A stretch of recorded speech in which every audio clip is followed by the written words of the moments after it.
Hey guys, it's Team Lead again, and today I bring you another amazing topic. It's a very simple topic, but it's one of those things that you know, and it's called how not to be stupid while choosing technology to work on. So I'm gonna give you a little bit of context. What's the difference between like a software developer and an architect? Software developers tend to pick specific things who they think are really good or make sense to them. They find stupid arguments to back it up, and in that way or in that sense, things start to work for them. For us architects, it's a little bit different. We don't look like with a singular view. We try to have a holistic approach to things, and we really try to see if something doesn't indeed make sense or it doesn't at all. I can give you example, like true story. Yesterday I had this like a call with a guy who is using this amazing technology in his mind called Elm Lang, and he was defending it to the grave, and he's like, yeah, that's the best thing to happen to JavaScript since JavaScript.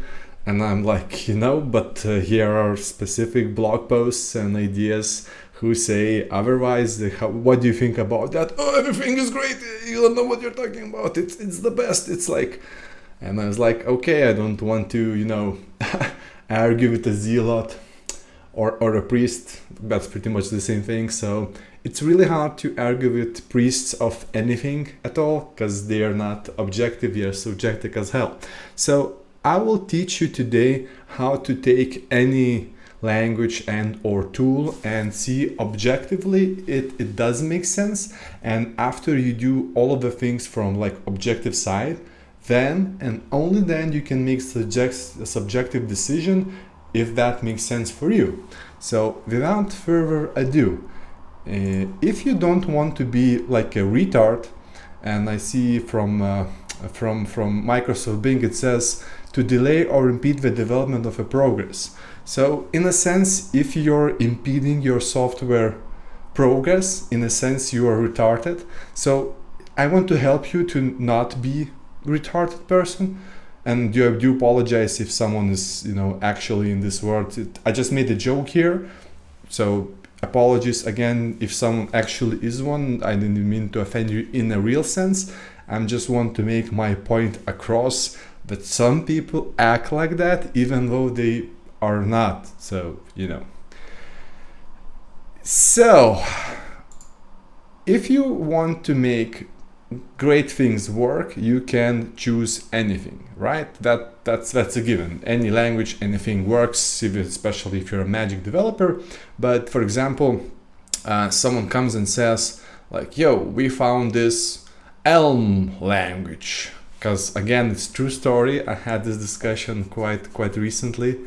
And you Google that. It's very easy. You just put that into Google, or you can even Bing that shit, right? So you put it here, and right off the bat it says Elm has its own virtual DOM implementation design simplicity. I mean, everyone writes out of marketing stuff, but what you are really interested is actually this small information here.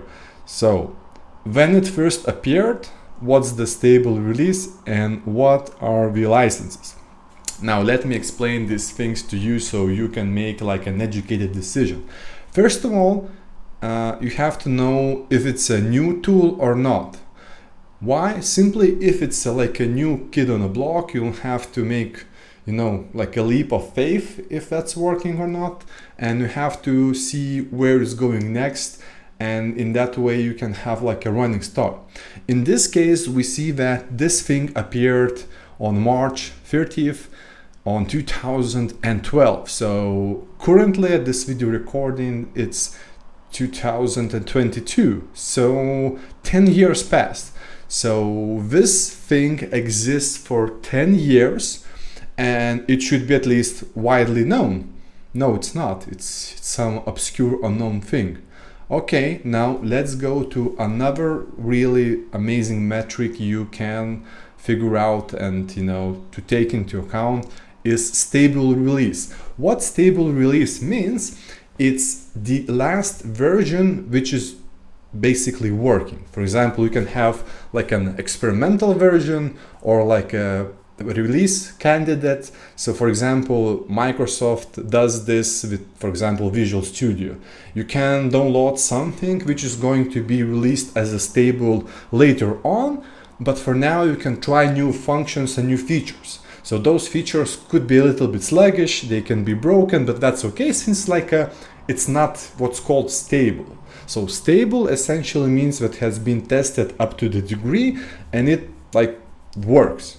So usually if the stable version was like last year's, we should receive some new version right now, and it's going to be like a preview available to us, right? So this is what's important about stable.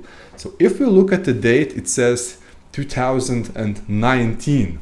So let me do the quick math. So 22, 2021, 2019, right? So it kind of seems like 3 years passed. Now in like car years, if we're talking like a car has been released 3 years before you bought it, it's pretty much new car, it's almost new car. Not so much with Tesla and other electrics, because batteries do degrade, but for most cars 3 years are not that much. In development, 3 years, that's like almost a decade. I mean, no joke here. 1 year in development, I would say it's at least 10 years in business, other things as well, because you have to release at least one version, and if you really want to upgrade yourself, that's going to be 2 versions per year. So Java has been in this slope some time ago, but Java has been super widely used, so we can forgive that 2014 not releasing that much.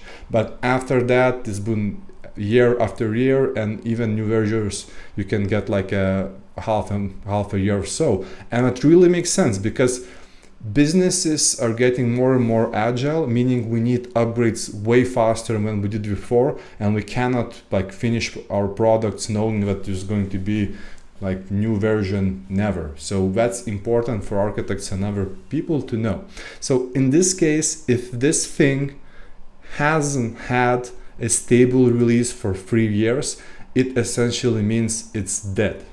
It might not be in the hearts of its creators, its fans, the whole free users who use this, but for everyone else it's dead. And if I was an architect, which I am, I would never suggest this thing to be used, not even in pet project, because it doesn't make sense. And another big thing is here, as you can see, do you know what those numbers after dots means? So there's usually like a major version, like minor, and very small patches. So you usually goes like that. So one of the things which could attract my eye right off the bat, it's that it's like 0. It's not even 1. So there hasn't been at least one big major release of this thing. It's 0, right? So we are sitting on 0.19 for what? For 3 years now? That's bad. And the last thing, you should definitely go, you should see license, and you should see what can you do with it, what kind of things it's allowed. So usually if software developers build things for other people to use, they're going to be used for production code in different enterprises, which do take money from end users. So usually that's not the problem, but it's something you still have to look at if there's a issue. If, for example, if you want to change something in the master code, for example, if you see something's lacking in the software, inside the code, and you actually want to change it and you have the ability to do so, that's something you can take into account as well. So that's that. Now let's go into the best part about this video. It's to actually not listen to, for example, me, because you can say what you're saying, this is objective, but what you just said is super subjective. So what if something hasn't been released for 3 years? Okay, I get you. You can say that what I just said is totally subjective, even though it is objective, but let's for the sake of discussion say that I was sort of on the fence here. Now let's take something I really enjoy. Is called Stack Overflow surveys. So what are those and why these surveys are important? So basically every year Stack Overflow makes this specific survey where you can see if something is going into any direction or not. For example, you're a new software developer and you're choosing a language to learn. So you go into programming, scripting and market languages and you see what are the most popular. So for example, we can see it's 70,000. So that's a lot, right? It's not like 10 people or 1,000. 70,000, it would be better if it would be at least 500,000 or million users, but that's still something. So you can say at least from almost, well, not almost 1K, but going near 100,000 people, the decision has been this. So as you can see, the JavaScript is top, then SQL, Python, TypeScript, Java, etc.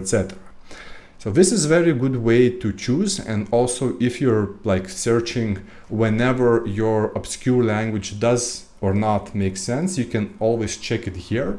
And as you can see, for example, if we go to the bottom, I don't really see Elm anywhere.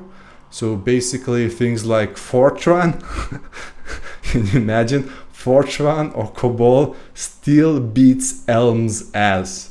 So things which are literally dead and has been dead for quite some time, like beats it. So but you can say, hey, it's like everything in one place. How about front end? Okay, fair enough. Let's go to specific thing which is for front end. So we have this category here. It's called web frameworks and technologies. So we are not looking at specific like Java as such. We're only looking and voting for technologies which are specific to the web. Now as you can see, numero uno is Node.js. That makes sense. People who do front-end and do JavaScript, we want to do that as natively as they can. That's why if you write JavaScript as JavaScript developer, you can use Node.js as backend server. That really makes sense. React, 42%. No question or argument there. I mean, it's really great technology. There's also React Native. You write pretty much the same things and you can output that into Android. I personally use that. I think it does make sense. It has its own kinks, as do anything and everything, but it is less opinionated than Angular, and like I personally understand why it's on the top. Also, it's backed by a huge company, FABAS, you know it. So it makes sense. jQuery, yeah, that's an old dude. I would not want to see it there because it should be dead, right? But there, I think there are substantial jQuery installations added to WordPress, and WordPress is still everywhere. And I do understand this as well. Express, do those backend calls for Node, makes sense. Angular, another big framework, big contender for front-end. He does this fight with React, absolutely understandable. Vue.js, again, some guy left core team of Angular, said he's going to make it better. He created Vue.js, absolutely makes sense. Now, I don't want to go about each and everything into details, so let's just scroll down until we see Elm. Wait for it. jQuery, Django, Laravel, Blazor. Oh, even Blazor is here. I mean, Symfony, Blazor, Gatsby, Drupal, Deno, Play, Elm. So Elm is not here.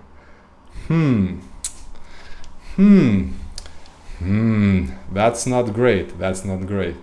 So, I think you can already make an educated decision here, but if you're still on the fence, you can just go to its GitHub page and see how much of people are enjoying it, how many people are using it, and just from the likes and from the stars and such, you can see that it's not that super used and liked. There are, I think, other things or more used. For example, if we go to the same GitHub and say, well, what about React, right? Facebook React. Oh, so this one has almost 2,000 stars. 200,000 stars. And the one before, if we take Lang, it has 2K. So that's a little bit smaller, right? So this is subjective metric. I'm not saying this is subjective. This is saying that subjectively, by others people subjection, so to speak, this is better. So going back to my own understanding and to finishing this video, if someone were to offer to me to work on this and I did receive such an offer, would I personally do it? No. The answer is no. The question why? As if you're still on this video and you're still watching, well, to put it in one word, it's shit.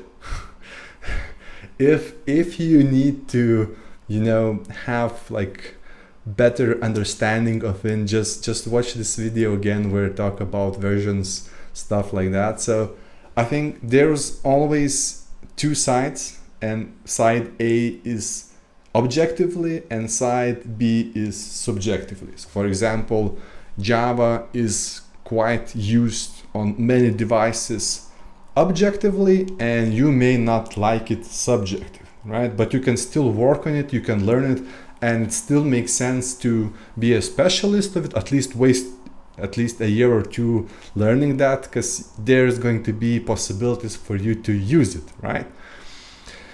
Now, if you take something which is really obscure and you like it, but you like it for yourself and you learn it and you use it and that makes sense, the only problem you will be having is while searching for a job.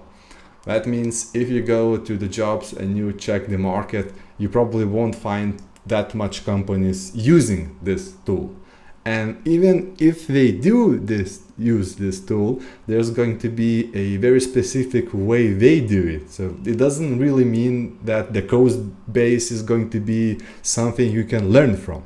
And this is obviously a topic for another time, but keep in mind, if you find something which is really rarely used, the chances are it's not going to be used in a correct way. Why? Well, simply because there are very specific tools who track a lot of code bases, for example, C#, Java, or Python, or whatever. And there's even like automatic tools to show you how to make that code better, because there's huge code base to see how it should be done. You get me? If like 3 whole people use this language, right, and they write it in a way that makes sense for them, you won't even find that much examples on Stack Overflow. And hey, we all know you copy paste things from Stack Overflow, so how are you going to code if you can't even find an answer written for this specific thing? So this is just my 2 cents on this topic. I mean, it doesn't really has to be Elm. You can say that's an X and search your specific thing you would want to do and apply my train of thought of choosing it, and you're going to be fine. So thanks for watching, and as always, try to hit that like button for other people to see my thoughts on the internet, and peace. See you later. See you in the next one.